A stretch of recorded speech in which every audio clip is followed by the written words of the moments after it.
नमस्कार, मैं रेखा ठाकुर। हिमतरु में आप सभी का हार्दिक स्वागत है। तो आज की हमारी जो श्रृंखला है वह साहित्य विशेष पर है, हिंदी साहित्य विशेष पर। तो इस बीच में हमारे साथ हमने जिन कवि को आमंत्रित किया है लाहौल स्पीति से, महोदय अजय जी हमारे बीच में उपस्थित हैं। महोदय, आपका स्वागत है। आज की चर्चा को हम जारी रखेंगे। अजय जी हमारे बीच में एक कवि के रूप में हमारे सामने आते हैं। सर से हमारा जो इंटरेक्शन है, पहचान है, वो बहुत पुरानी है।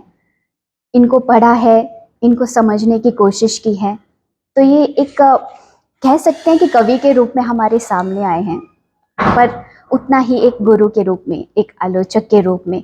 और आलोचना कितनी शुद्ध होती है वो सर के माध्यम से ही हमें पता चला है। जब वह हमारे शुरुआती समय था, आलोचना का रूप सर की बातों से हमें दिखाई देता है। वो हमें आगे इंटरव्यू में भी पता चलता रहेगा। तो महोदय, आपसे मेरा पहला प्रश्न है, आपके लेखन की जो विषय वस्तु रहती है, आपने लेखन जब से शुरू किया है तो अपनी विषय वस्तु शुरू से क्या ली? सोच समझ करके ऐसा कोई विषय मैंने नहीं लिया। जैसे कि अभी मैं बात कर रहा था आपसे कि मैं प्लान करके कभी नहीं लिखता हूँ। जी हाँ। लिखना मेरी मजबूरी है, तो उसमें मतलब ही नहीं बनता कि कोई विषय मैंने चुन कर लिया हो कभी भी। जी। वो आपने अगर कुछ मेरी किताबें, कुछ मेरा लेखन, छोटे छोटे लेखन सोशल मीडिया में और कहीं भी अन्यत्र पत्रिकाओं में पढ़ी है, तो वहाँ से पता लग सकता है आपको कि मैंने किस तरह के विषय लिए हैं। ज़्यादातर मुझे लगता है कि लाहौल स्पीति मेरे लेखन की पृष्ठभूमि में रहता है, हमेशा हिमाचल रहता है। और जहाँ जहाँ मैं रहा हूँ, जिन जिन शहरों में मैं रहा हूँ, गाँव में रहा हूँ मैं, उनका बैकग्राउंड, उनका भूगोल, इतिहास, उनकी संस्कृति मेरी पृष्ठभूमि में है। लेकिन एजेंडा कोई नहीं है कि इस विषय पर मुझे लिखना है करके। ऐसा कोई विचार कभी आया ही नहीं, और उस तरह का लेखक मैं हूँ भी नहीं। क्योंकि मैंने कहा अभी आपसे कि मैं कभी लेखक बनना नहीं चाहा।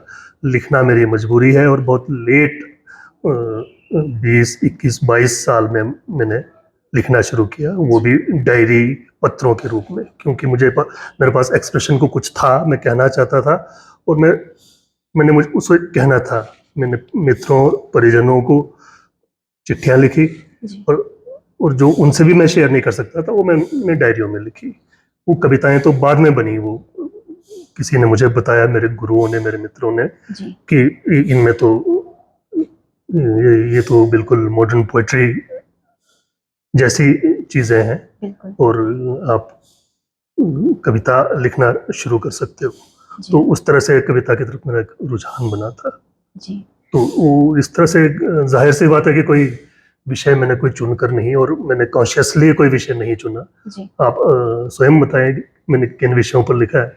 जी सर, आपकी जो इन सपनों को कौन गाएगा, उसमें सबसे ज्यादा दर्द तो यही छलकता है। एक मुझे ऐसा लगता है कि वो आपके दर्द से उपजी है। कुछ ऐसी चीज आपने अनुभव की है जो आपका संदेश, मुझे ऐसा लगता है कि वो जो आपका इलाका है लाहौल स्पीति, आप हो सके तो आप बताएं कि आपके उस इलाके से ऐसी कौन सी खास बात थी जिसने आपको मोटिवेट किया कि आप लिखें। कुछ तो हार्डशिप रही है, कुछ तो संघर्ष रहा है। आप पूरी किताबों की बात पूछ रही हैं कि पूरी किताब की या उस पर्टिकुलर कविता की? उस शीर्षक से एक कविता है उसमें, जी, उस किताब में। यदि आप कविता के बारे में बताना चाहे तो और भी अच्छा लगेगा। हाँ, वो कविता तो उस तरह से नहीं था। उसमें लाहौल स्पीति तो बहुत कम है, बल्कि उसमें ये कहना चाहिए कि हिमाचल का जो इंटीरियर है, जी हाँ, जो हिंटरलैंड होता है, जी, पिछड़ा हुआ, नेग्लेक्टेड और दूर दराज का जो क्षेत्र होता है, वो पूरा उसमें आया हुआ है। जो भी हमारा जो नेग्लेक्टेड एरिया है हिमाचल का, इंटीरियर हिमाचल, हिमाचल का भीतरी भाग जो है, वो चीज़ उसमें आया है। और उसकी बनावट कुछ और तरह से है। उसमें मुझे नहीं लगता कि लाहौल स्पीति का कुछ खास है, या है क्या उसमें? नहीं, मुझे नहीं लगता कि कुछ है ट्राइब्स को लेकर। हाँ, ट्राइब्स, हिमाचल के ट्राइब्स को लेकर के कुछ उसमें बिंब है अलग अलग के। जैसे उधर के खश ट्राइब्स का अलग है, और इधर से किन्नर ट्राइब्स का अलग है, उधर चंबा की तरफ के ट्राइब्स का, उनके रिचुअल्स का, उनके रिवाजों का, और उनके फोकलोर के कुछ बिंब और मेरे स्वप्न भी उसमें शामिल है, जी और मेरी स्मृतियां भी शायद उसमें कुछ होगी, बहुत बचपन की स्मृतियां कभी, या इधर उधर से सुनी हुई स्मृतियां होंगी, वो जी। सब उसमें आया है। तो कबीलाई समाज जो है, ट्राइबल्स हैं, तो आप क्या चाहते हो कि वो किस रूप में आज सामने आए? ट्राइबल्स को लेकर आपके मन में क्या विचार है कि इनका क्या ये संघर्ष का जीवन अभी भी जी रहे हैं? क्या अभी भी इनके लाइफ में कोई प्रॉब्लम है? या हाँ, अभी भी वैसे हाँ, संघर्ष है? बिल्कुल है, जी बिल्कुल है। ये जैसे भौतिक रूप से जो भी डेवलपमेंट्स हुए हैं, जी तरक्कियां कह सकते हैं हम, पता नहीं वो तरक्की है कि नहीं है। जी हम ग्रोथ और तरक्की को एक तो हमें अलग करके देखना चाहिए। बिल्कुल। आज की डेट में हम ग्रोथ को ही तरक्की कह लेते हैं, जी वो ऐसा नहीं है। ग्रोथ को ही विकास मान लेते हैं, ऐसा नहीं है। ग्रोथ आर्थिक होता है और विकास चहुमुखी होता है, जी व्यक्ति से लेकर समाज तक का पूरा उसका, और एक ऑर्गेनिक चीज़ है। जबकि ग्रोथ जो है वो बिल्कुल मॉनेटरी चीज़ है, पैसे की ग्रोथ होती है।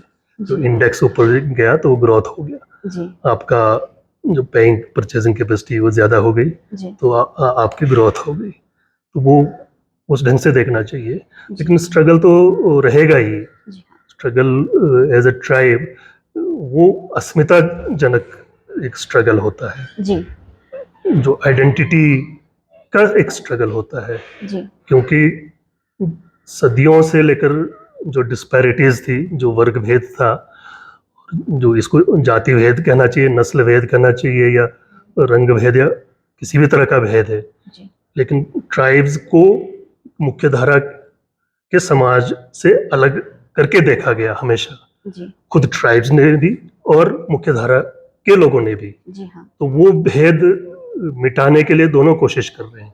मुख्यधारा अपने ढंग से करता है, जी और ट्राइब्स उस ढंग से नहीं बदलना चाहता है। बदलना तो वो भी चाह रहा है ना। सिविलाइज्ड वो भी होना चाहता है, शहर वो भी होना चाहता है, लेकिन उस ढंग से नहीं होना चाह रहा है जिस ढंग से कि शहर या मुख्यधारा चाहती है। जी उस ढंग से नहीं चाहता ट्राइब। ट्राइब अपने ढंग से चाहता है, जी और वहाँ असहमति है। और लीडरशिप और जो वर्चस्व है, जो सत्ता तंत्र है, वो मुख्यधारा है, और ट्राइब्स जो है वो मार्जिनलाइज्ड है और अल्पसंख्यक है, जी और उनकी बात सुनी नहीं जाती है। वो जिस ढंग से वो अपना ग्रोथ चाहते हैं, अपना विकास चाहते हैं, तो वहाँ पर कन्फ्लिक्ट है और वहीं पर स्ट्रगल है। जी और उनकी बात बिल्कुल ही नहीं सुनी जाती है, वो बिल्कुल समझ ही नहीं पाते, क्योंकि उनके पास वो दृष्टि ही नहीं है। पूरा एक अलग जीवन जिया है। लेकिन अभी के जो संचार के माध्यम की वजह से पूरा एक ग्लोबल विलेज बन गया है पूरा विश्व।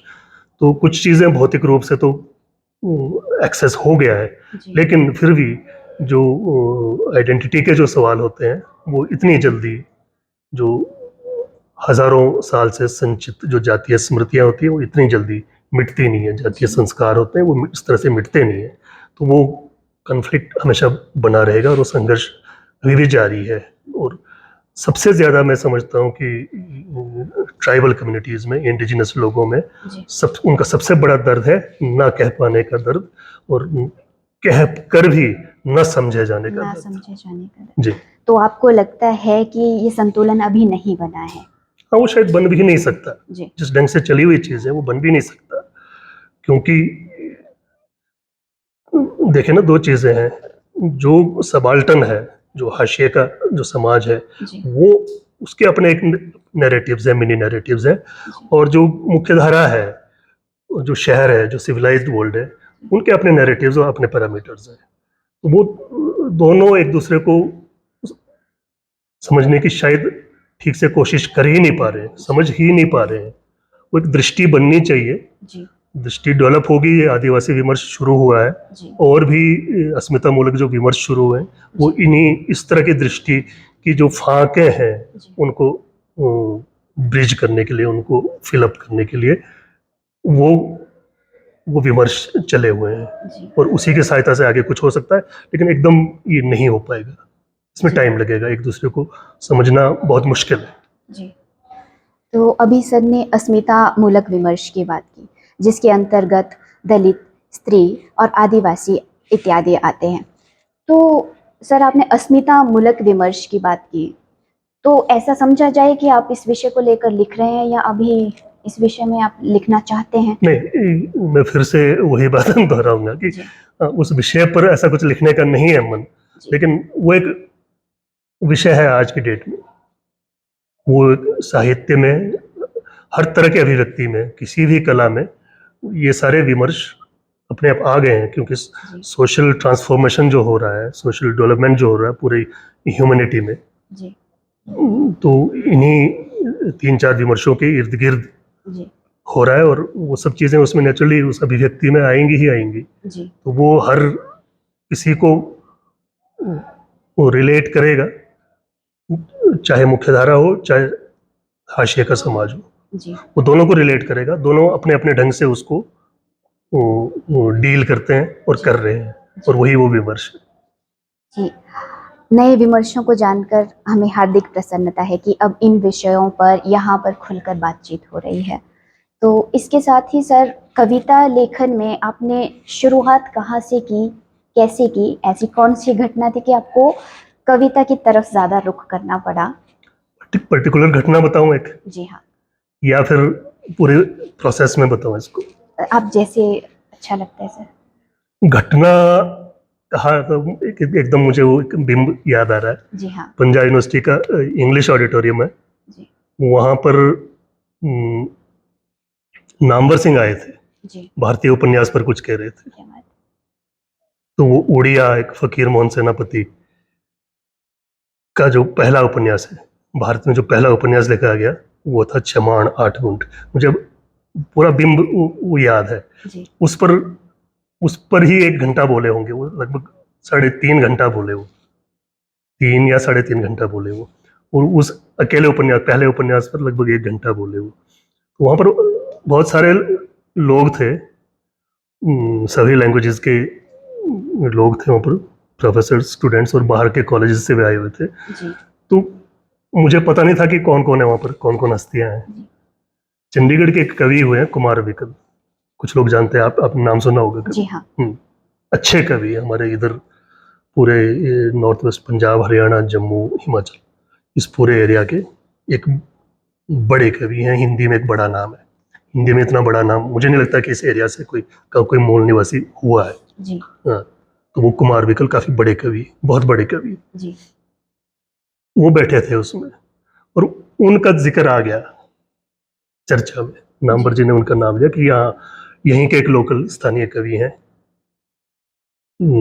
उनकी कुछ पंक्तियां उद्धृत कर ली नामवर जी ने, और कुमार विकल खड़े हो गए और उन्होंने वो पूरी कविता वहाँ, बड़ी हाँ, पूरी कविता पढ़ी, और जी आंसू भी टपक रहे थे। और शायद भावुक। नामवर जी ने ठीक से पूरे शब्दशः शायद वो नहीं कह पाए थे, जी तो उन्होंने करेक्ट करते हुए बाद में पूरी कविता पढ़ ली खड़े होकर, जी और बहुत तालियां बजी। तो मैं बहुत इम्प्रेस हुआ। मुझे लगता है कि पक तो बहुत पहले से रहा होगा, जी हाँ, लेकिन वो पहला इंसिडेंस था। 1986 होगा, 85 में मैं शायद मैं पीयू में गया था, जी तो वो 86 होगा, या 84 में गया तो वो 85 का साल, नेक्स्ट ईयर की बात है वो। मतलब एम ए सेकेंड ईयर में था मैं, तब की बात है। अब तो नामवर सिंह वो जी ने। घटना, वो घटना जब मैंने देखी, तो मुझे लगा कि देखो, कभी मतलब कि उससे पहले वो प्रकाशन विभाग में वहाँ काम करते थे, पंजाब यूनिवर्सिटी में जी पब्लिकेशन ब्यूरो में, वो कुछ छोटा मोटा काम करते थे मेरी तरह, जी छोटे मोटे एम्प्लॉय थे। जी उनको हम देखते थे वहाँ, वो शराब पिए रहते थे और उधर घूमते थे पीजीआई की तरफ। वहाँ रेडियाँ लगी होती थी उधर, परोठे चाय वगैरह, तो उधर मिलते रहते थे। लंबे लंबे बाल, बढ़ी हुई दाढ़ियाँ, और ढीला सा उनका बहुत ही शॉर्टी सा जैकेट या स्वेटर सर्दियों में, और ढीली सी पैंट उनकी, और ऐसे ही चले होते थे वो। जी, हमने देखा उनको कई बार। तो मुझे पता नहीं था कि वो इतना बड़ा कवि है कि नामवर सिंह स्टेज से नाम लेगा। क्या बात है। तो मुझे लगा कि कवि भी हुआ जा सकता है, बिल्कुल। ठीक, हाँ, कवि बना जा सकता है। मुझे पहली बार बना। तो उस दिन लगा था। अच्छा, तो दूसरा आपने ये भी देखा होगा कि कवि की भावनाएं बहुत बड़ी होती हैं। मुझे हम्म, लगता है कि एक सामान्य इंसान से ज्यादा कवि की भावनाएं रहती हैं। वो इतनी उच्च मात्रा में रहती हैं कि दूसरा इंसान अपनी भावनाओं को रोकर बता सकता है, पर एक कवि कवि के पास ये शक्ति जरूर रहती है। तो आपने अपनी पहली कविता कौन सी लिखी थी? कुछ याद है? हाँ, इस तरह से याद नहीं है। मैंने कहा ना, वो डायरियाँ लिखी थी और पत्र लिखे थे। जी। और कविता मुझे पहली कविता कौन सी लिखी बिल्कुल याद नहीं है। मैं जी। बिल्कुल नहीं बता पाऊंगा क्योंकि मैंने कविताएं लिखी ही नहीं है। जी। कविताएं उसमें से निकली है, छांट कर निकली, और बाद में मैंने खुद, बाद में मुझे समझ आ गई कविताओं की, तो मैं खुद छांट के निकालता हूँ। अभी भी वही प्रोसेस है, मैं डायरियों में से ही कविताएं निकालता हूँ। तो पहली कविता कौन सी लिखी है बिल्कुल याद नहीं है। जी। पहली कविता जो छपी है वो पीयू कैंपस में ही, कैंपस रिपोर्टर जो मैगजीन है उसमें छपी है। जी। कि मैंने पीछे सहगल साहब को, जब वो थे, अब तो रिटायर हो गए, जब वो काम करते थे वहाँ पे, उनको बोल के मैंने कहा कि 86, 85, 86, 87 के कैंपस रिपोर्टर्स खंगालो, उसमें मेरी एक कविता है, मैं उसको दूसरे वाले संग्रह में डालना चाहता हूँ। तो वो बहुत मेहनत करके भी वो नहीं मिली। वो मुझे वैसा ही याद है, उसके बिंब याद है मुझे। एक लड़की है, कमज़ोर लड़की, पतली सी, जो कूड़े बीनने वाली होती है, स्कैवेंजर टाइप, उसका लड़की बोरी हाथ में लेके, और एक जो उद्घाटन के लिए वो शिला होती है ना, ईंट रखा और उसमें कुछ लिखा हुआ, उद्घाटन शिला बोलते हैं, क्या बोलते हैं उसको, उसके साथ खड़ी थी।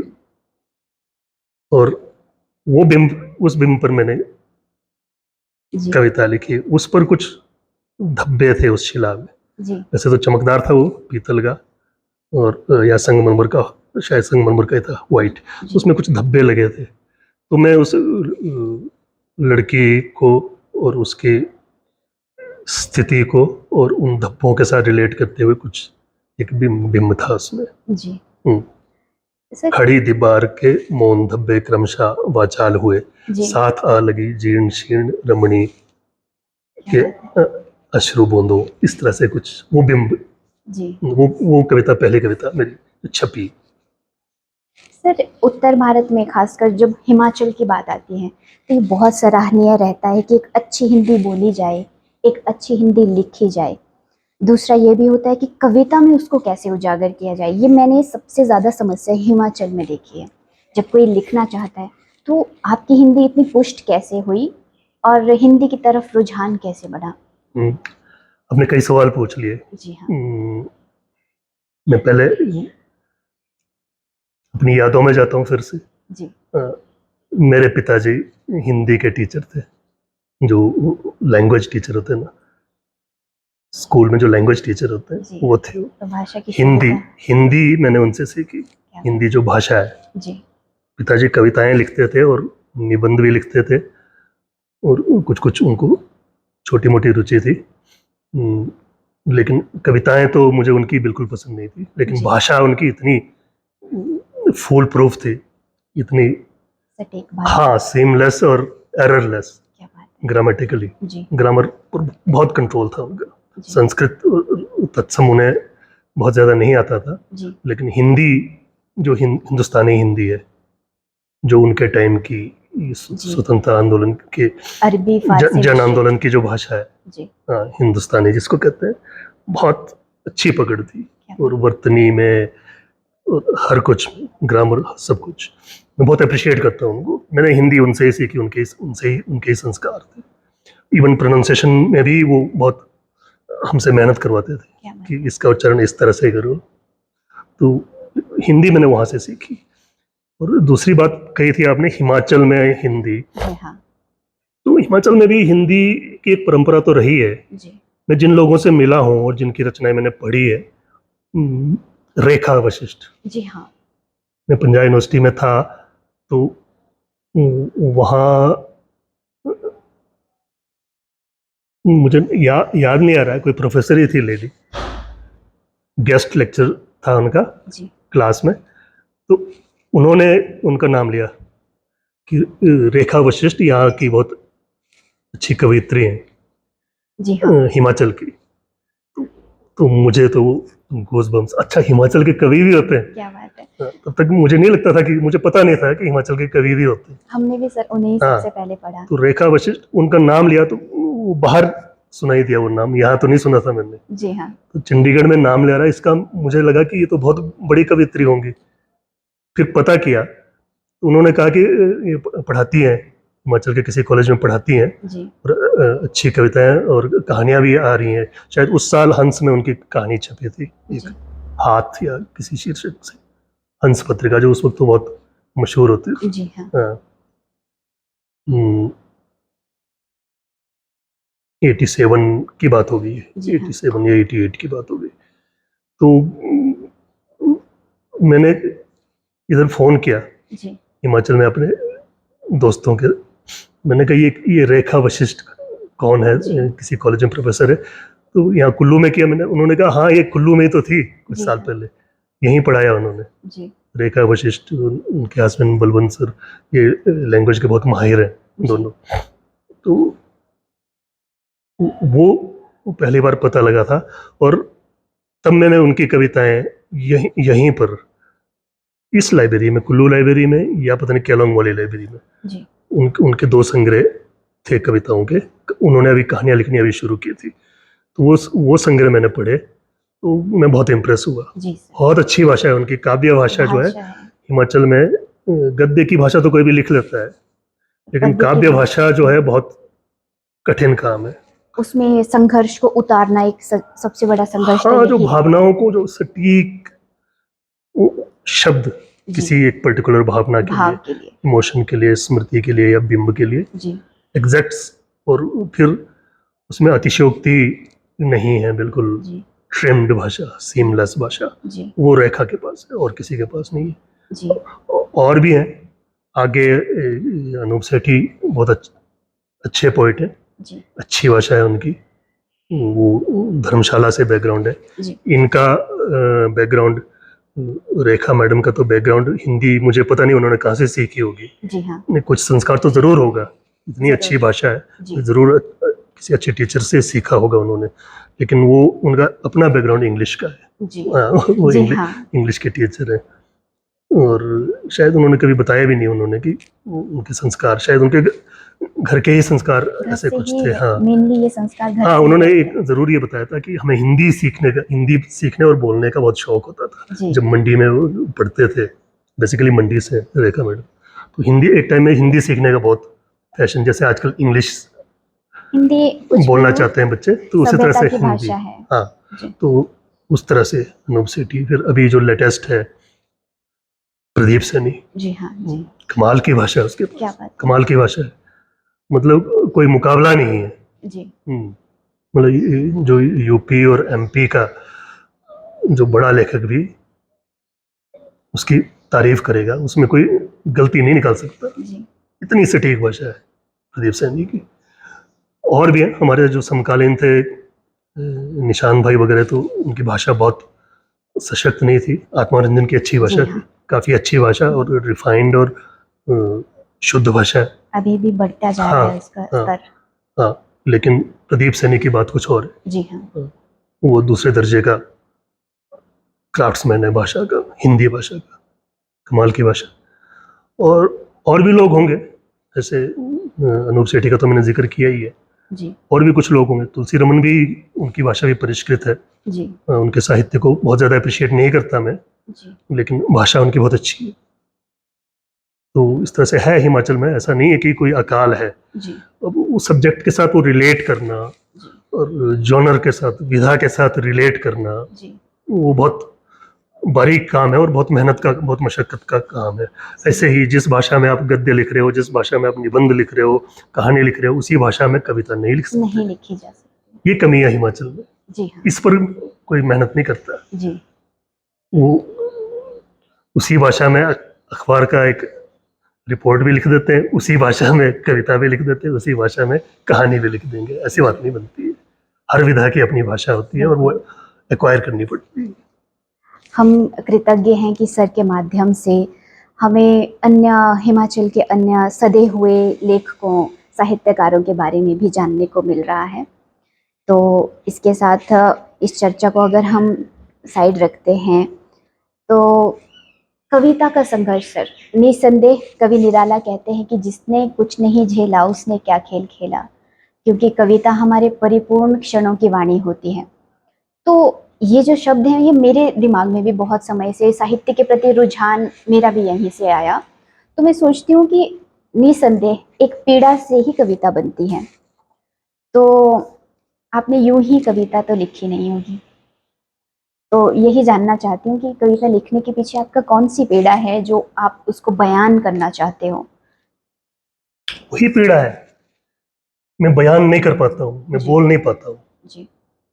मुझे किसी से बात करनी है, मैं ठीक से नहीं कह पाता हूँ अपनी जी। बात, जैसे अभी भी कह रहा हूँ। जी। तो मेरे अंदर बहुत है कि नहीं, मैं अभी परफेक्टली नहीं कहा मैंने, जी। जी हाँ। है ना, ठीक से नहीं कह पाया हूँ, मुझे पूरा कुछ नहीं और कहा। कहना है, जी हाँ। इसलिए मैं लिखता हूँ। जी। वो लिख के फिर, क्योंकि उसको बार बार रीड्राफ्ट रीड्राफ्ट रीड्राफ्ट करके फिर लगता है मुझे कि हाँ तसल्ली हो गई, हाँ ये परफेक्ट भाषा बन गई है अब, जी। एग्जैक्ट ये वही है जो मैं कहना चाहता हूँ। तो उस तरह से बनी है। सवाल क्या था आपका? बस यही सर कि यहीं तक मैं आपसे जानना चाहती थी कि आत्म अनुशासन, आप मानते हो कि कविता आत्म अनुशासन का ही एक हिस्सा, अहम हिस्सा है, कि आत्म अनुशासन बनाए रखने के लिए हमें हाँ, परोक्ष रूप से, जी। परोक्ष रूप से कि मैं अनुशासन या अच्छा आदमी बनने या अनुशासित आदमी बनने के लिए कविता लिखूंगा, जी। ऐसा नहीं है। जी। लेकिन अनुशासित तो करती है कविता जी हाँ। आदमी को जरूर। मैंने कहा, कई जगह कहा है, औरों ने भी कहा है, किसने कहा था, राजेंद्र यादव ने कहा जी। था कहीं कि अगर हम लेखक ना होते तो गुंडे, डकैत, बदमाश, बलात्कारी या कुछ होते। जी हाँ। तो आपने कविता का मार्ग चुना। तो आपने कैथारसिस शब्द की एक बात की थी कि इससे कैथारसिस होता है, हमारा कैथारसिस विरेचन होता है। तो ये शब्द कुछ समझ नहीं आया। हाँ, विरेचन कहा है, आपको पता है इस शब्द का? जी। जब हम एमए करते थे तो एक आता है कैथारसिस, पता नहीं, मुझे अब ठीक से याद नहीं आ रहा है, काव्य शास्त्र में कैथारसिस आता है। जी। उसमें जो अंतर्मन में जो उलझने होती है ना, उहापोह होता है, उनका कैथारसिस है जो, बाहर निकल। हाँ, मतलब कि अभिव्यक्ति, बाहर निकलना तो अभिव्यक्ति है, कैथारसिस उससे पहले का स्टेज है रचना प्रक्रिया में, जी। अंदर जो मंथन होता है वही कैथारसिस है। शुद्ध होने का हाँ, मतलब कि की उनको, प्रक्रिया। जैसे कोई बहुत गुंझलदार चीजें हैं आपके अंदर, मन में आपको परेशान कर रही हैं, जी। तो धागे का गुच्छा है जैसे, तो उसको आप सुलझा रहे हैं एक सिरा पकड़ के, जी। हाँ, उस तरह से वो काम है कैथारसिस का। जी। हाँ, विरेचन। जी। तो आपने एक पहले हमारी चर्चा हुई थी, आपने कहा था कि मैं किसी को संदेश नहीं देना चाहता हूँ, खासकर अगर हम बाल विशेषांक की बात कर रहे थे। और आपका इस विषय से तो मैं भी सहमत हूँ कि हर मनुष्य को अपने संघर्ष खुद चूज करने चाहिए, खुद चयन करना चाहिए उन चीज़ों का कि हमें इस क्षेत्र में आना है या किस क्षेत्र में जाना है। आपने कविता का क्षेत्र चुना, तो ऐसा नहीं था कि आपका बचपन से शौक था। तो अब आप क्या मानते हैं कि कविता एक सशक्त माध्यम अभी भी है आपके विचारों को प्रस्तुत करने के लिए? अभी फिलहाल नहीं, जी। ये 2 संग्रह मेरे आ गए हैं, जी। और दूसरा संग्रह भी मैंने, बहुत सारी पुरानी चीज़ें थी, जी। मैंने इसलिए कंपाइल कर दिया एक जगह, प्रकाशक तैयार थे निर्मोही जी कि जी। आपकी आनी आनी है, प्रदीप सैनी की कविता, उनकी किताब में ला रहा हूँ, और साथ में आपकी भी आनी आनी है, तो कीजिए कुछ कविताएं कीजिए, 100-150 पन्नों की, जी। तो किताब निकाली। तो मेरे पास जो भी बची हुई कविताएं थी इधर उधर बिखरी हुई, मैंने एक जगह समेट ली, कहीं वो गुम ही ना हो जाए, जी। उस तरह से। अदरवाइज मुझे नहीं लगता कि अब कविता में बहुत कुछ कहने को है फिलहाल इस दौर में, जी हाँ। और आने वाले 2-3 साल में भी शायद हो ना हो, कह नहीं सकते। लेकिन वो डायरी लिखना जो मेरी निजी आदत है, पत्र का तो चलन है नहीं अभी, जी हाँ। डायरी में लगातार लिख रहा हूँ। मैं कहीं यात्रा करता हूँ तो ट्रेवलॉग लिख लेता हूँ, हम्म। और वैसे भी कुछ संस्मरण में कभी भी लिख लेता हूँ। पत्र लिखने का तो है नहीं, और उसको रिप्लेस कर दिया सोशल मीडिया ने। जी हाँ। वहाँ पर जैसे अभी आपने कहा कि आलोचना, मतलब आलोचना तो नहीं है वो, लेकिन वो पाठकीय टिप्पणियाँ मेरी काफ़ी पसंद की जाती है। बहुत जी सारे हाँ। लोग नाराज़ भी हो जाते हैं, बहुत तुरुष टिप्पणियाँ होती है, तल्ख यही आपकी टिप्पणियाँ होती है। विशेषता है सर। जी। तो वो पत्र की जगह वो व्हाट्सएप और फेसबुक में भी अब बहुत ज़्यादा नहीं, ज़्यादातर व्हाट्सएप या फिर ईमेल पर जी। मैं वो चीज़ें करता रहता हूँ। तो बीच में कुछ पंक्तियां कविता की भी आ जाती है, तो मैं उनको सहेज के रखता हूँ अंडरलाइन या बोल्ड करके, कि कभी कविता लिखने का मन करे कि कविता या कोई मांग ले, कभी मांगता है ना संपादक, हाँ। कभी कल परसों ही भरत प्रसाद मांग रहे थे जी कि कविता हो गई होगी कुछ, तो 8-10 कविताएं भेजिए। जी तो उस वक्त फिर ताकि सुविधा हो, इसलिए मैंने वो मार्क करके पिन करके रखा है। जी तो उस तरह से है, और कविता उसी तरह से लिख रहा हूँ अभी भी मैं। जी कविता में कोई बात कहना चाहता हूँ, ऐसा कुछ भी नहीं है अभी। जी हाँ, मेरी वो पहचान कवि के रूप में ही हुई, जी हाँ। क्योंकि पब्लिश मेरी कविताएं ही हुई है। जी ये डायरियाँ, मैंने बेहिसाब डायरियाँ लिखी और बेहिसाब पत्र लिखे, वो बहुत कम पब्लिश हुए अभी, जी। बहुत कम। तो आजकल सर साहित्य में डायरी शैली भी तो चल रही है, डायरी शैली को बहुत पसंद किया जाता है, हाँ तो आप इस विषय में कुछ कर रहे हैं? हाँ, वो निर्मोही जी ही ला रहे हैं, मैंने घोषणा कर दी है। जी अब वो दिसंबर तक वो किताब आनी है, उसमें मेरे फुटकर गद्य होंगे। उसमें मैं ब्लॉगिंग करता था जी एक टाइम में, जब ब्लॉगिंग पॉपुलर था फेसबुक के आने से पहले, जी 7, 8, 9 तक, 9 के आसपास फेसबुक आ गया था। तब तक ब्लॉगर्स बहुत थे, जी और ब्लॉगिंग को बहुत है दृष्टि से वो थी, तुच्छ चीज मानते जी थे हाँ। जो बड़े बड़े साहित्यकार होते थे। जी अब तो बाद में तो सारे ब्लॉगर, बल्कि अब तो सारे फेसबुक पे। जी हाँ। हाँ, जरूरत हो गई है। चीजें इस तरह से बदलती है। तो मेरे जो भी ब्लॉग्स थे, जो डायरी के कुछ इम्पोर्टेंट चीजें थी, उनको मैं कंपाइल कर रहा हूँ। जी और उसमें संस्मरण भी है, इंटरव्यूज हैं, सारी विधाएं, लेकिन गद्य विधाएं सारी हैं। जी वो एक किताब आएगी लगभग 200 पेज की, जी वो पाइपलाइन में है। पाइपलाइन में क्या है, मैं कंपाइल ही कर रहा हूँ, प्रकाशक का फोन आता रहता है और मैं अभी उसको जी लिंगर ऑन कर रहा हूँ, आ जाएगी वो किताब। जी और मुझे लगता है कि वो नई चीज़ उसमें कोई खास नहीं होगी, जी लेकिन जो कविताएं हैं मेरी, जी उनको खोलने में पाठक को या आलोचक को वो किताब मदद करे। और निसंदेह। सामान्य रीडिंग के लिए भी वो अच्छी होगी, क्योंकि जी उसमें बहुत सारी रोचक स्मृतियां और किस्से कुछ हैं कुछ रोचक घटनाएं। किस्से हैं उसमें जी जरूर मिलेंगे। आजकल किस्सों की तरफ ज़्यादा ध्यान है जी समाज का, जितना किस्से होंगे उतना ज़्यादा हम वो रहेंगे। तो सर मैं कृतज्ञ हूँ कि मुझे आपका इंटरव्यू लेने को मिला, और क्योंकि एक तरह से जो मैं आपको जानती हूँ, बहुत समय से जानती हूँ, आप अपनी सपाट बयानी के लिए, अपनी आलोचनात्मक प्रवृत्ति के लिए बहुत ज़्यादा जाने जाते हैं, क्योंकि आपको जो मन में होता है आप इसीलिए जानते हैं, जो आप सोचते हो आप वो विचार में अभिव्यक्त कर देते हो। हालांकि आपने दूसरी बात भी कही कि अभी भी आपको लगता है आपने वो बात नहीं कही है जो आप कहना चाहते हो। ये तो खैर मुझे लगता है कि सभी कवियों में ये हाँ, चीज़ जब तक रहेगी तब तक रचनाएं वो अंत होती तक रहेंगी। रहेगा। तो ये तो एक जिज्ञासा बनी रहनी चाहिए, तो हम भी आपकी इस जिज्ञासा को आपकी अगली रचनाओं में देखना चाहेंगे। तो कुछ संदेश आप देना चाहते हैं युवाओं के लिए, बच्चों के लिए?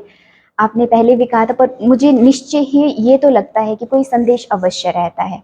आपके जीवन, आपने जो भी लिखने की शुरुआत की, जैसे भी आप विचार रखते हो, निस्संदेह दूसरे के लिए, जैसे नामवर सिंह की आपने बात की थी कि कहीं ना कहीं दूसरा कवि, दूसरा लेखक ही हमारे लिए प्रेरणा स्रोत रहता है। जब तक हम एक मंजे हुए कलाकार को नहीं देखते हैं, तब तक हमारा लेखन भी और हमारी कला भी पुष्ट नहीं होती है। आपकी कला को पुष्ट करने में महान साहित्यकार नामवर सिंह जी का महत्व मान सकते हैं। ठीक वैसे ही क्या पता आपके विचार हमारे लिए काम आए। वो बड़े लोग हैं, जी बहुत बड़े लोग हैं, बहुत बेहद विद्वान है, और बहुत गहरे और गंभीर काम है उनके साहित्य में, जी और बड़ा नाम है। मतलब आलोचना में एक नया पैराडाइम स्थापित किया उन्होंने, हिंदी जी आलोचना में। तो उनके व्यक्तित्व, उनका लेखन और उनके संदेश भी काम आ सकते हैं। हम तो बिल्कुल ऑर्डिनरी अपनी छोटी मोटी अभिव्यक्तियां प्रकट करने वाले लोग हैं, हमारे संदेश बहुत ज़्यादा मैटर भी नहीं करते, और उस तरह से है भी नहीं। मुझे नहीं लगता कि मैं कुछ मूल्यवान संदेश किसी को दे पाऊंगा।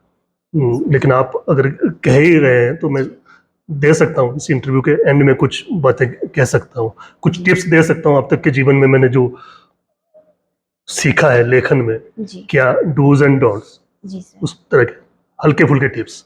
वो दे सकता हूँ। कोई बड़ा संदेश तो कुछ नहीं। एक आपने सपाट बयानी की बात कही थी, वो जी हाँ। शब्द गलत है, सपाट बयानी। जी, मैं सपाट बयानी आपको लगता है वाला कि आप आदमी नहीं नहीं हूँ। करते। मैं जी, मेरी सारी बातें व्यंजना में होती है। जी, शब्द शक्तियाँ पता है ना जी आपको? हाँ, अभिधा अभिधा, लक्षणाएँ लक्षणा और व्यंजना। जी, मैं अभिधा और लक्षणा में बात करता ही नहीं, जी, ना लेखन में, ना अभी भी जो बात कर रहा हूँ मैं। जी ये हाँ, सारी व्यंजना में समझिए व्यंजना इनको। शैली। तो सपाट बयानी तो मैं उसको अर्जित करना चाहता हूँ। जी हाँ, अभी भी गद्य कंपाइल कर रहा हूँ, तो मुझे हंसी आती है कि इसमें से व्यंग्य को मैं कैसे निकालूं, अलग करूं कि ये निबंध की तरह, एक डायरी की तरह ही लगे, परंतु जिसमें सपाट बयानी हो। मैं लेकिन आपको सपाट बता दूँ, बयानी नहीं।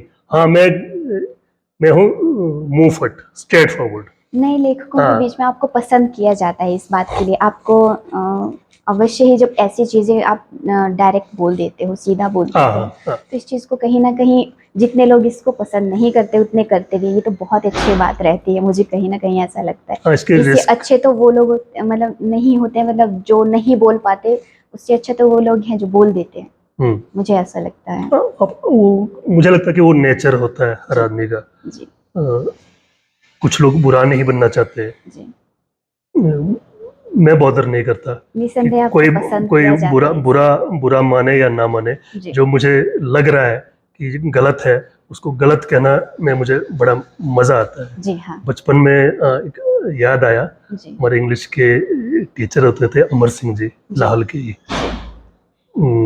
जो अटल जी के मित्र हैं ना, लेजेंडरी हमारे टशी दावा जी, उनके बेटे हैं वो। जी, उन्होंने मुझे अंग्रेजी पढ़ाई है, बहुत अच्छे टीचर अंग्रेजी के। जी, वो बर्नाड शाह के कोट्स बोलते थे बीच बीच में। क्या बात है। तो वो मुझे याद है, मैं बर्नाड शाह का तब से फैन हूँ, 7th 8th 9th, जी, उस टाइम से लेकर।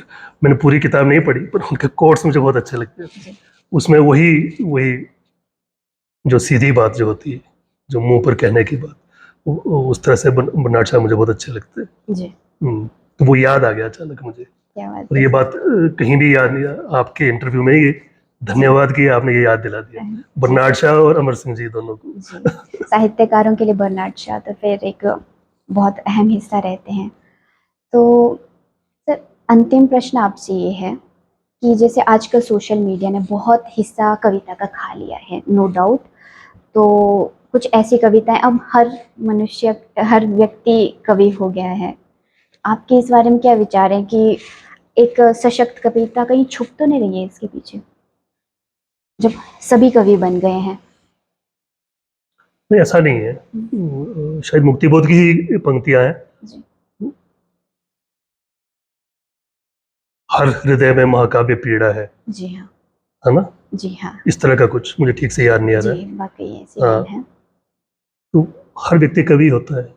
हर पत्थर में चमकता हीरा है। हर पत्थर में चमकता जी, हीरा है, हर आत्मा में महाकाव्य पीड़ा है ना? महाकाव्य पीड़ा है। ऐसा कुछ। जी हाँ, चलो, जो भी है, मतलब कि एसेंस पता है। जी हाँ, आपको भी पंक्ति याद आ गई वो। जी, बहुत जबरदस्त पंक्ति है वो होता है, हर कवि, हर व्यक्ति कवि होता है। जी, और वो कविता लिखना चाहता है और लिख करके प्रकाशित करना चाहता है, नहीं चाहता है, ये ये अलहदा सवाल है। जी ये हाँ, दीगर सवाल है कि बहुत सारे लोग नहीं चाहते, उसको प्रकाशित नहीं करना चाहते। जी हाँ, हाँ, तो वो उनको हम कभी नहीं बोलते, जी। है ना? जो प्रकाशित कर देता है उसको कभी बोल देते तो हैं। इतना सा सर, फर्क है। जैसे धूमिल ने संवेदनाएं तो लिखा, होती है सब में। जी हाँ, धूमिल ने लिखा, इवन हमने ये पंक्ति कही, इन लोगों ने इतना सशक्त लिखा है कि कहीं भी उठा के हम इनके कोटेशंस यूज कर लें तो कितनी काम आ जाती हैं। हाँ। ऐसा लगता है कि किसी ने बड़े शुद्ध रूप में लिखा हुआ है। हम्म। पर आज की कविता को इस तरह से यूज नहीं किया जा सकता, मुझे लगता है। होंगी जरूर, बीच में पंक्तियां निकलेगी। एक टाइम में हम जब मुक्तिबोध पढ़ते थे एमए में, तो जी, कहा जाता था कि मुक्तिबोध को कोट करना, कैसे करेंगे कोट? जी हाँ, तो ये हमारे टीचर्स बोलते थे, जी, हमारे टीचर्स क्रिटिसाइज करते थे मुक्तिबोध की। ये बहुतों को तो ये लगता था कि ये क्यों सिलेबस में डाल दिया है। जी, अंधेरे में कविता हमारे सिलेबस में थी, जी, तो लगता था कि उनको लगता था कि ये क्यों, अब इसका क्या मतलब है? और कविता वो होती है जो जिसकी पंक्तियां दिल में याद रह जाए। इसमें से क्या क्या पंक्तियां याद रहेगी? 35-36 पेज की कविता है जी, अंधेरे में। तो लेकिन आज की डेट में देखो हमने एक पंक्ति कोट ही कर दी जी हाँ, बिल्कुल। सबसे जटिल कवि की। जी हाँ, मुक्तिबोध की। तो वो आज की डेट में बहुत सारे हैं, दो पार्टों के बीच में कोई नहीं बचा, मध्य वर्ग पर बहुत है। जी, मुक्तिबोध की कविता है वो। जी हाँ, और शेवरलेट डॉज के नीचे हूँ, कनफटा हूँ, हेठा हूँ, जी, है ना, मेरी संवेदनाएं तुम्हारी संवेदनाएं से मतलब कि हाँ, इस तरह की बहुत सारी पंक्तियां अब कोट होती है वो। जी हाँ, मुझे लगता है कि टाइम के बाद वो पंक्तियां कोट होने लायक हो जाती है, जी सर, क्योंकि कवि जो है अपने टाइम से कम 50 साल पीछे का होता है। जी, 50 साल आगे उसको कोट करना जरूर शुरू कर लेंगे लोग। जी, जरूरी नहीं कि मेरी कविताएं कोट हो जी हाँ, या आपकी या किसी की भी, लेकिन एक टाइम आता है जब कविताएं कोट होनी शुरू हो जाती है। जी। सर, अंतिम प्रश्न पूछते हुए मैं इस व्याख्यान को अंत की ओर ले जाऊंगी। कुल्लू साहित्य उत्सव आयोजित किया गया था इस वर्ष, और ये बहुत सराहनीय प्रयास था आप सभी की तरफ से। आपने कुल्लू साहित्य उत्सव में सूत्रधार की भूमिका निभाई, तो ये अनुभव हमारे लिए भी बहुत अच्छे थे।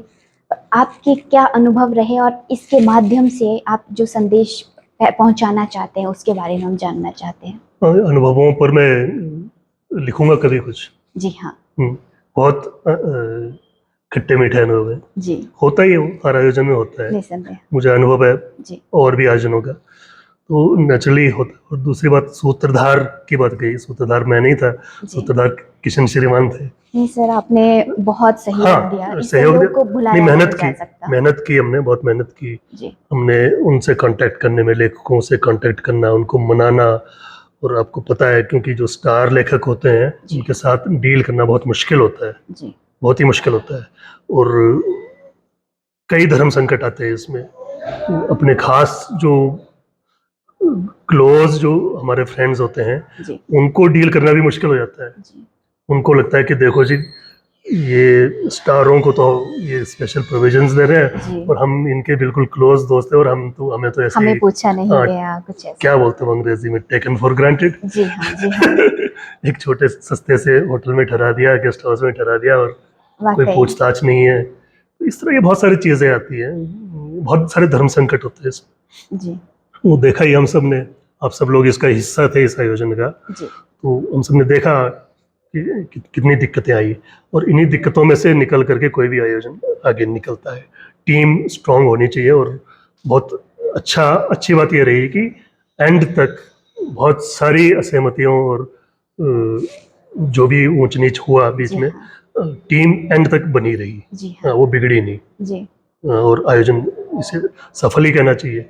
एक दो हमारे जो स्टार लेखक नहीं आए, उसका मुझे मलाल रहेगा। जी। उनको मैंने मैसेज तो उसी वक्त दे दिया था, ये और सब बहुत कुछ। बहुत तल्ख मैसेज दे दिए मैंने उनको। जी, हमें पूरी उम्मीद थी नहीं आए, और बहुत तुच्छ कारणों से नहीं आए वो। जी, खैर, उनका मैं नाम नहीं लेना चाहता। जी, और उनको डिमोटिवेट करने वाले हमारे यहीं के लोग थे, उसका मुझे ज़्यादा दुख है। जी, मतलब कुल्लू के नहीं, हिमाचल के लोग थे। जी, क्योंकि हिमाचल के लेखकों को, जो तथाकथित जो बड़े लेखक हैं हिमाचल के, उनको ये लग रहा था कि बाहर से आके इनको वही बात, महानता का गर्व स्टार बनाया जा रहा है, और है ना, कहा जा सकता घर है। के लोगों को पूछा नहीं जा रहा है, उनको ये लगा। जी, क्योंकि कुछ बहुत वरिष्ठ और अच्छे लोग बैठे रहे बेचारे, कोई उनका कोई रोल नहीं था। सुशील कुमार फुल जैसे सीनियर लोग बैठे रहे ईमानदारी के साथ, जी, पूरा एंजॉय किया उन्होंने, निसंदेह। और बहुत कुछ लाभान्वित जरूर हुए होंगे। जी हाँ, ये आप लोगों को तो पता है, मतलब कि आपको अनुभव होगा कि कितना आपको बेनिफिट हुआ इस। जी, बिल्कुल। और जो कॉलेज से जो लड़के बुलाए, टीचर्स बुलाए लैंग्वेजेस के, जी, पूरे सिस्टमेटिकली, सबका प्रयास तो सराहनीय हाँ, था। वो सब लाभान्वित हुए। इस जी तरह के हाँ, आयोजनों का यही फायदा होता है। जी, और साथ में एक बड़ी चीज़ होती है, वो ऑफ द रिकॉर्ड जो इंटरपर्सनल जो रिलेशंस बन जाते हैं जी, लेखकों के साथ, क्योंकि ये बहुत इंटीरियर जी हाँ, है ना, बहुत ही साहित्यिक दृष्टि से तो कुल्लू जो है बहुत कुल्लू। बहुत ही पिछड़ा हुआ है। जी, हमें एक्सपोजर चाहिए, अभी भी चाहिए। चाहिए। तो तो आप वो भविष्य तभी देखते होता हैं। है जब उस तरह के, उस लेवल के लोग आ जाएं जिनके जी, लिंक्स होते हैं जी, बाहर। और एक आदमी जैसे नामवर की ही बात है, जी, या यहाँ पर शेखर पाठक थे, अनुज लुगुन थे, जी, तो उन्होंने कहीं जिक्र कर दिया होगा, तो वो बहुत दूर तक जाती है बात, वाकई। क्योंकि पूरे हिंदी बेल्ट में जी उनके संपर्क हैं, तो वो बात कहीं पहुंच जाती है। तो पहुंच जाती है मतलब वो मार्केटिंग के हिसाब से नहीं है, वो जी पहुंचना मतलब एक्सपोजर के हिसाब से। एक्सपोजर के हिसाब से। तो कुल्लू जैसी जगह को ऐसा एक्सपोजर तो बहुत चाहिए ही चाहिए अभी। तो आप विश्वास रखते हैं कि आगे और आयोजित होंगे साहित्य उत्सव? हाँ, होने चाहिए, जी होने चाहिए। और किसी एक आदमी या एक टीम पर निर्भर नहीं होना चाहिए। जी किसी हाँ। भी शहर या कस्बे को, जी उस कस्बे में अगर आकांक्षाएं हैं तो वहाँ पर बहुत सारे टीम और बहुत सारे इंडिविजुअल्स बढ़कर आगे आना चाहिए, और जी ताकि पिछले से जो पिछला हुआ उससे बढ़ करके उससे एक स्टेप आगे का आयोजन हो, बेहतर हो। बेहतर हो। जी। अगर वो ना निकले तो वही लोग भी रिपीट कर सकते हैं। वो थोड़ा सा इंट्रोस्पेक्शन करें कि क्या कमियां रही, नेक्स्ट आयोजन में उनको सुधारें। जी तो ये आयोजन होते रहने चाहिए। इसमें गवर्नमेंट का भी बिल्कुल साथ रहा। जी हाँ। राकेश कंवर सर का, वो तो बहुत प्रोएक्टिव रहते हैं इन जी मामलों हाँ। में। वो बिना सब कुछ, बहुत सारी चीज़ें कायदा कानून ताक पर रख कर भी ऐसे नेग्लेक्टेड एरियाज को उजागर करने में वो बहुत हमेशा प्रोएक्टिव रहते हैं। जी तो उनका साथ सबका आगे साथ। आगे आगे भी रहेगा। और जब तक ये लोग हैं, पंकज ललित जी हैं, राकेश कंवर जी हैं, ये लोग भाषा और संस्कृति विभाग से जुड़े हुए जब तक ये लोग हैं, तब तक कुल्लू जैसे और भी हिमाचल में जो क्षेत्र हैं जो नेग्लेक्टेड हैं और जी हाँ। पिछड़े हैं साहित्य की दृष्टि से, उनको इनका पूरा फायदा उठाना बिल्कुल। चाहिए। क्योंकि सारे ब्यूरोक्रेट इस तरह के नहीं होते हैं। जी हाँ। कुछ लोग पूरे अपनी फॉर्मेलिटी और टेन्योर पूरा करने के लिए आते हैं और जी हाँ। अपना खाना पूर्ति करके चले जाते हैं। ये लोग ऐसे लोग हैं जो मन से इन्वॉल्व होकर साहित्य की मदद करते हैं। जी सर। सर आपके कीमती विचार, वाकई इन विचारों को जानकर हमने बहुत सारे क्षेत्र देख लिए साहित्य के। आपने अपना कीमती समय हमें दिया, हम कृतज्ञ हैं। और आपका बहुत बहुत धन्यवाद महोदय। दर्शकों का भी बहुत बहुत धन्यवाद।